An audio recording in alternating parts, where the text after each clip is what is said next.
গুৱাহাটীৰ বহু ৱাশ্বিং চেণ্টাৰত বাহনৰ গৰাকীৰ ভিৰ বৃহস্পতিবাৰে পানীৰ মাজত ঘণ্টাৰ পিছত ঘণ্টা আবদ্ধ হৈ পৰিছিল বাহনসমূহ ইঞ্জিনত পানী সোমোৱাৰ পিছত বিকল হৈ পৰিছিল বহু বাহন আনহাতে বাহনৰ ভিতৰত পানী সোমোৱাৰ ফলত ওলাইছে অস্বাভাৱিকভাৱে দুৰ্গন্ধ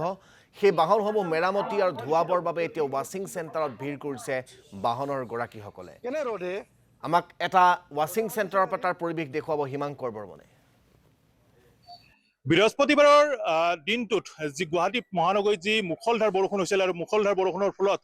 কৃত্ৰিম বান গুৱাহাটী মহানগৰীৰ চাৰিওফালে দেখা গৈছিল সমান্তৰালকৈ বহু বাহন ৰাজপথতে আবদ্ধ হৈ থকা আমি দেখিছিলোঁ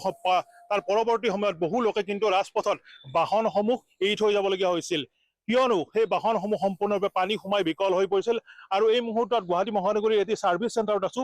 গাড়ী য'ত ৱাশ্বিং কৰা হয় আৰু সেই ৱাশ্বিং কৰা গাড়ী চেণ্টাৰটোত আমি দেখুৱাইছোঁ এখন বাহন এইদৰে এতিয়া লানি পাতি গাড়ী আছে আৰু এই গাড়ীসমূহৰ ভিতৰত এতিয়া পানী সকলোবোৰ খুলি পেলাবলগীয়া হৈছে বহু আচলতে ইয়াৰ যান্ত্ৰিক বিজুতি ঘটিছে সমান্তৰালকৈ তলৰ যিখন মেট্ৰেছ থাকে সেইখন সম্পূৰ্ণৰূপে বিকল হৈ গৈছে মোৰ সহযোগী ভিডিঅ' জাৰ্নেলিষ্টে দেখুৱাই গৈছে আৰু বেলতলা বুলিয়েই নহয় আপুনি মহানগৰীৰ বিভিন্ন প্ৰান্তত থকা ৱাশ্বিং চেণ্টাৰ হওক গেৰেজ হওক সকলোতে এতিয়া এই ধৰণৰ এটা পৰিৱেশ বিৰাজ কৰিছে গাড়ীৰ ভিতৰৰ সকলো চিট খুলি পেলাই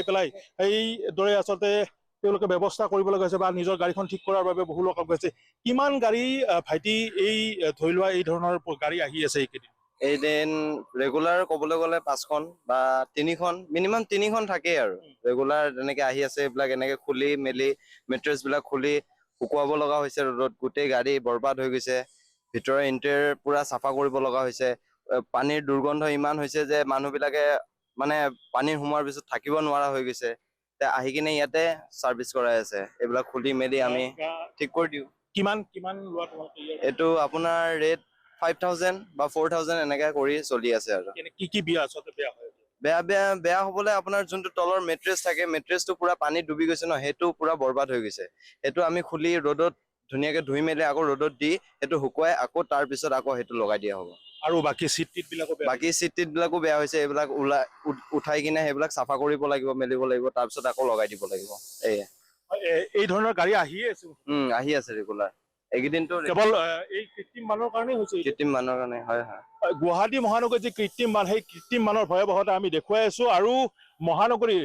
ৰাজপথত যিসমূহ বাহন আবদ্ধ হৈ পৰিছিল সেই বাহনসমূহ আচলতে কিদৰে পানী ভিতৰত সোমোৱাৰ পাছত বিকল হৈ পৰে বা ছাৰ্ভিচ চেণ্টাৰত লৈ আনি পেলাই তেওঁলোকে ঠিক কৰিব লাগে মই দেখুৱাইছো এটা দীঘলীয়া লাইন মোৰ সহযোগীয়ে যদি সম্ভৱ হয় বাহনসমূহৰ দীঘলীয়া লাইন দেখাব সমান্তৰালকৈ এই বাহনসমূহৰ ভিতৰৰ চিট হওক বা অন্যান্য যিসমূহ যন্ত্ৰ পাতি সেই সকলোবোৰ খুলি দিব লগা হৈছে এই আন এখন বাহনো দেখুৱাব মোৰ সহযোগী সেইখন বাহনৰো ইতিমধ্যেই চিট পৰ্যন্ত খুলি পেলাই তেওঁলোকে ইয়াত চাফ চিকুণ কৰাই আছে যিহেতু আমি ৱাশ্বিং চেণ্টাৰটোত আছো একেই অৱস্থা এই বাহনখনৰো আৰু এইদৰে ভিতৰত যদি সম্ভৱ হয় দেখুৱাব এইদৰে এতিয়া পানী এইখন বাহনৰ ভিতৰতো আছে আৰু এনে এক পৰিৱেশে এতিয়া বিৰাজ কৰিছে আৰু আপোনাৰ গাড়ীত যদি পানী সোমাইছে তেতিয়াহ'লে আপুনিও সাজু হওক টকা 5,000 টকা ভৰিবলৈ কিয়নো গুৱাহাটী মহানগৰীত কৃত্ৰিম বান মানেই আপোনাৰ বাহনখন বিকল হ'ব আৰু সেই বাহনৰ ঠিক কৰাৰ নামত বা ছাৰ্ভিচ কৰাৰ নামত আপুনি 5,000 পৰা